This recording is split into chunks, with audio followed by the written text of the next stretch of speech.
next up on our schedule is meeting with the Covenant Cougar Solar Car team. Shannon and his team have been participating in the Solar Car Challenge since 2017. They started with a Classic Division car, and then they've moved on to also have an Advanced Division car as well. And this is an opportunity for you to be able to see a bit of a solar cars. Normally it would be live, and you'd be able to see and poke around at the solar cars. But at least this is an opportunity to take a look at a real solar car and have Shannon and his team show you a bit of what they did. So Shannon, thank you for coming and presenting with us. All right, thanks, William. Appreciate the opportunity, and glad to share what we've worked on for the last few years with other teams. So I'm going to turn the camera around here and hand it over to Langan Moffett. And Langan's going to talk us through, we've got 3 cars that we've developed over the last 5 years, and he's going to talk you through our cars. Langan? Okay, so this is our Generation 1 car that we started with in 2017 and raced until 2019. Overall, the car weighs 965 pounds, but that's after 3 years of optimization, so from originally 1,100 pounds. But for our construction technique, we use chromoly 1/8 square tubing that's 63,000 sticks. And the reason we use square tubing is for our jointing. It made it a lot easier to weld. For our wheels, we have 2 motorcycle wheels and 1 slightly larger wheel in the back. And for our electricals, we have our home assembled solar with 5 330 watt SPM solar arrays. And under peak production, we make 1,650 watts. For our charge controller, we have an Outback charge controller.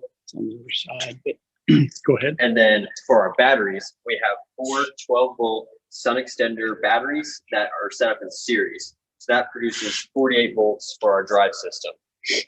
And for our motor, we have a 6 horsepower brushed motor from Mott Energy. Okay. And then moving to our advanced classic car. So what years did we race that car? That car, we raced from 2017 to 2019. For our advanced classic car, overall, this car weighs 800 pounds, which is 160 pounds lighter than our classic division car. When did we build this car? We built this car this year, or in 2021, for the Solar Car Challenge. Mechanically, this is all 63,000 thick aluminum paneling that's connected through several bulkheads to add structural rigidity. And the only steel that we used is for our suspension, extra structural support, roll bar, and upper array support. For our wheels, our front suspension, we have very low roll resistance and high pressure tires that are very light. They weigh 2 pounds compared to 26 pounds on our original classic.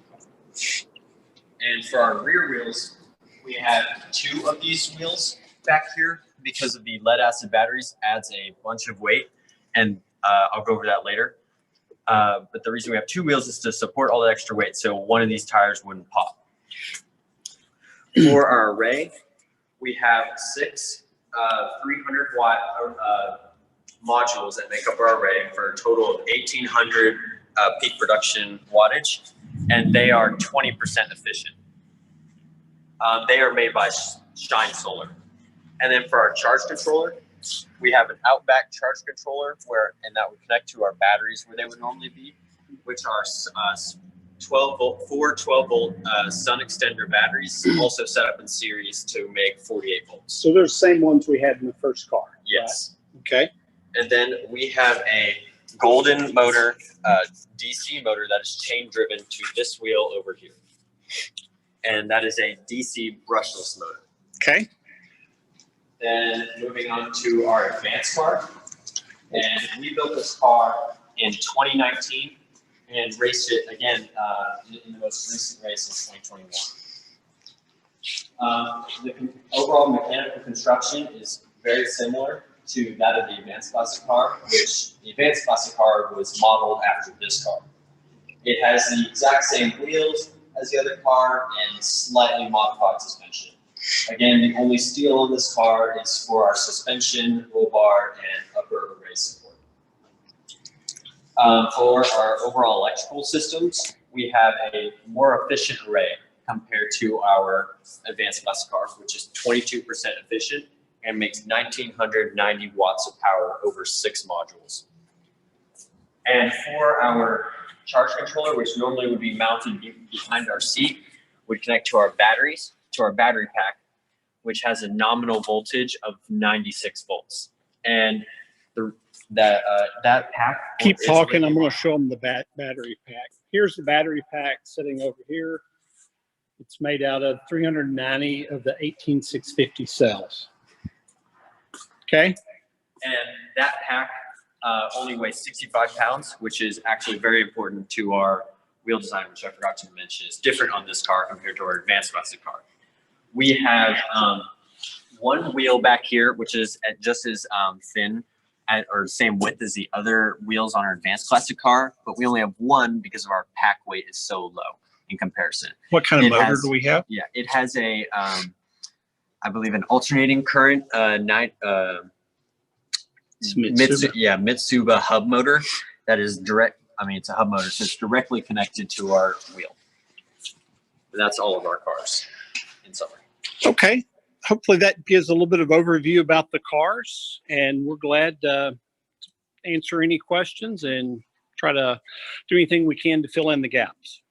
Can you talk a little bit about the design for your latest advanced classic and advanced car, and sort of your thoughts on why you had essentially similar designs between the two?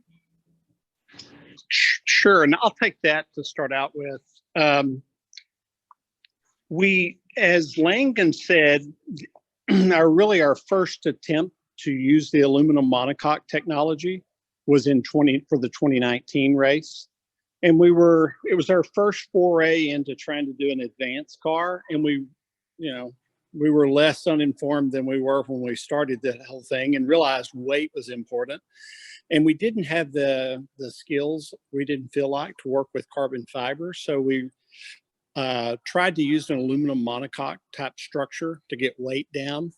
And so really this is, it starts out with being just flat 4x8 sheets of aluminum. And then we have a shear where you can cut them, and press brake where you can bend it. And you're just folding it up and making almost like a shoebox structure. And that's what gives it strength. And you need to have bulkheads, that go in between that kind of give it strength. So we have one here before the rear compartment, that make up the, in front of the battery box, up around the driver. And so in this car, we had it that way. We were able to get the weight on this car down. It's about 630 pounds or so. So our first car started out about 1,100. We got it down to 960 or so. We built this one advanced, and we came in about 630-ish. But, in 2019, we ran short of time, and we didn't get the bubble cockpit done at first that year. We added that. The back half of it's off here, but we added that this year. So this year we decided for this past year, we decided to rebuild and build a new classic or advanced classic division car. And the reason we did that is, every year we got better with our old car, but every year the competition got better. And so even though we went from 1,100 pounds down to about 960, that competition got better every year. So we placed third every year, and we really wanted to try to do something to leapfrog a little bit. So we tried to take the best aspects of the advanced division car, which we felt like was the aluminum monocoque construction, and translate that over and build an advanced classic car that way. What we did have to do different, and Langan touched on some of them, for the wheels we were using, because of the extra 200 pounds or so, and a lot of it in the back, we went with 2 of these rear wheels. We also have more bulkheads. Instead of the one in front of the batteries, there's one right behind it, and then a separate high voltage enclosure and one there. And we used 63 thousandths aluminum on the entire chassis on this one, whereas on the other, the advanced car, in a few places, we had went to 50 thousandths or 40 thousandths where it wasn't really stressed much. But this one, we just beefed it up a little more. And in the front suspension, you can't see it, but up inside, up inside the nose, we had to build an angle aluminum frame and really beef it up, because originally everything was great until we went to stop, and then our wishbones just pulled out and the car face planted, and it wasn't pretty. So all the extra weight we were trying to stop really caused us to need to beef up the internal structure where the wishbones connected. Does that help a little bit, William? Yeah, that's great. And then there was a question from a participant. Can you describe the cost of how to make, or how much to make one of these? Yes, I will tell you. Let me start with this first car. Our first car, first year, total budget, soup to nuts, the whole thing, including registering for the race, going to the race, doing everything. We spent about $25,000. You know, I could break out what that is, but you know, that's, in all honesty, if you're pretty frugal, that's kind of where we were. For this advanced classic car, you know, overall, it cost more than that. And the main, like quite a bit more, the main places we spent a lot more money. Frankly, the wheels, we went with these really light, low rolling resistance wheels, which I think there's some other ways of doing it. Greenville's approach and Prosper's of using the moped wheels is probably a better solution. So if you're new and starting out, I really recommend going that way versus what we did here. You know, all in, this probably might have been closer to 50,000. I don't have actually that number off the top of my head exactly, because I kind of have a total budget that includes, you know, 2 cars and some other things. But I think something like that's probably pretty close. Our advanced division car, when we built it in 19, you know, it's actually quite a bit more expensive still, because you got the hub motor from Mitsuba, which is quite expensive, Panasonic batteries that we built the battery pack out of. We were probably 90-ish thousand or so, something like that's probably what we had in that. So that gives you a rough feel, kind of 25 for the first one, 50 for the one that we just did, and then about 90 for the advanced division car that we built first in 19. Thanks, Shannon. With regard to the design of your car, given how things are closed up within the frame, how do you do any repairs?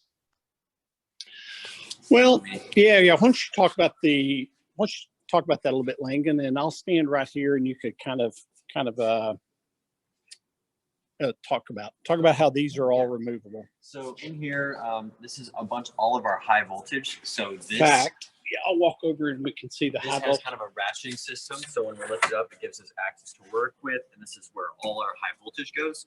But for the sides of the car, where it seemed like it'd be very hard to work on, all of these screws that you see on the top go into rib nuts. So we undo all of these, which can be kind of time consuming. But once all of these are removed, all of our electrics is viewable and easy, has easy access, and is in channeling and is well. Hey, take the bubble off the top. A nice aspect of that, though, is by kind of running all of it in cable trays down under this side piece. A nice aspect of it is inside, it's real clean. So we have no wires that are kind of running through the driver compartment or anything. They all run down through the side. They come up through a little conduit. And then we got smarter on the second one. We made a removable dash where you just screw a few screws out, it pops out, and you can get to everything. The advanced division car, it was our first go around, and we weren't thinking that far ahead, and we didn't make it removable. That was a nightmare. Now to get up there underneath and work on things is hard, whereas here it's quite a bit easier for that reason. Thanks. And, with regard to getting back to the cost, you shared a pretty high cost, but I mean, that's really, you did a lot of additional things for that car, right? How much do you think a basic classic division car might be? I think a good way to think about for new teams, when I came to the first workshops, same ones y'all are at now, and we were designing this car, I don't remember who it was, but they said, you need to think about a $25,000 or so budget. And that actually turned out to be amazingly close, but that includes registration fee. It included a little bit of our travel costs, that type of thing. So our first 2 years, both 17 at the track and 18 cross country, we had about a $25,000, $26,000 budget. And that was buying all the components new. And originally we started out with these Panasonic modules, which were a little more expensive back then. They were 19% efficiency. Now we've taken that array off and replaced it. It's 1,440 watts, whereas the ones we had on there now is 1,650. But the big difference is weight. It was about a 210-pound array, whereas the one that we put back on there, that we built, purpose-built, now is more like 70 or 80 pounds. So I think, in all honesty, $25K gets you off the ground. And if you're kind of managing your business, you should be able to build a very competitive classic division car. And if you're much smarter than we were, you may can do it cheaper still and do even better. I know some other teams like Okemos, when they first did it in 19, I suspect their car both weighed a little less, and I think they did a little even cheaper budget, and they won first place. They had a very competitive car. Thanks, Shannon. There's another question that came in online. If it took about 2 years to build the first car, how often were you meeting during those 2 years? Oh, for this car right here that we built at first, it did not take us 2 years. We first turned a wrench. Now, I do not recommend this. I strongly do not recommend what I'm about to say we did. But we first turned a wrench on this car about February 15th. And it wasn't on purpose that it was that late. We started off down some other path that did not work out. And we didn't really have some of the right tools. We had to find another location to work. But then we had to really just work insanely hard between about February 15th and July 15th to have it ready. And like many teams, we were working right down to the last second. And unlike Doc and William will advise you, instead of 500 miles of testing, we had about 500 feet. And because and maybe not that much, because we were just continuing to work on it till the last second. So it's possible. You got to work really hard. I mean, there's still time to get a car done. How often do you guys meet? Do you guys meet about like once a week on a workshop or after school, or? It's great question. At our school, and for this car here, and for every year prior to now, where we've been building new cars or heavily re-engineering them, we would start about January, and we would work every Saturday and some Sunday afternoons. For our school, it's just a club, parent-led club. There's no school classes or anything as a part of it. So we would work on Saturdays, and then separately I'd make Sunday afternoons available in case some kids couldn't come Saturday.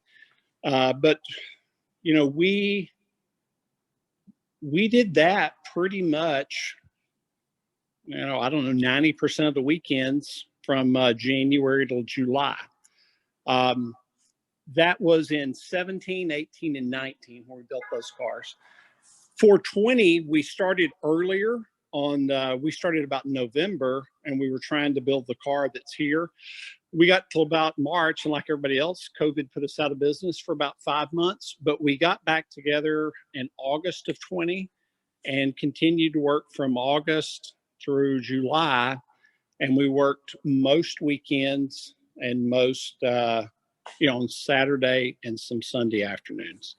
And on average, we would probably have 4 or 5 kids here at a time, because even though we had more on the team, some would be in the morning, some in the afternoon, some on a Sunday afternoon, which really actually works out better because it allows a little more hands-on mentoring from the advisors. All right, great. Thanks so much. Beautiful cars. You guys did great this past year, and we're looking forward to seeing how you've upgraded the car for the upcoming year. So thank you. Thanks. All right. Y'all have a great day.